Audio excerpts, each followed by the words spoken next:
Hi, this is Sirisha, behavior therapist. The kid name is Abdur Rahman. Age is 7 years old. Previous గా తను 8 months నుంచి therapy అనేది continue చేస్తారు. నేను తనకి ఆన్లైన్ థెరపీ అనేది తీసుకున్నా. ప్రీవియస్ తన ఎబిలిటీ స్కోర్ 467, నౌ 568.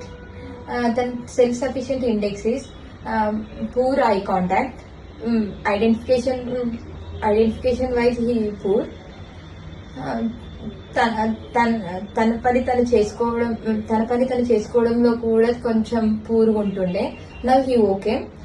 తన హౌస్ హోల్డ్ యాక్టివిటీస్ కానీ, ఇంట్లో వాళ్ళ మదర్కి హెల్ప్ చేయడం కానీ, ఐడెంటిఫికేషన్ వైజ్ కానీ he now he okay. The main stream index is kids తో ఇంటరాక్ట్ అవ్వడం కానీ, తన స్కూల్ కి వెళ్ళడం, అక్కడ కిడ్స్ తోటి ఇంటరాక్ట్ అవ్వడము, తన హోంవర్క్ తను చేసుకోవడము, స్కూల్లో సిట్టింగ్ టాలరెన్స్ అనేది హీ ఓకే. Thank you.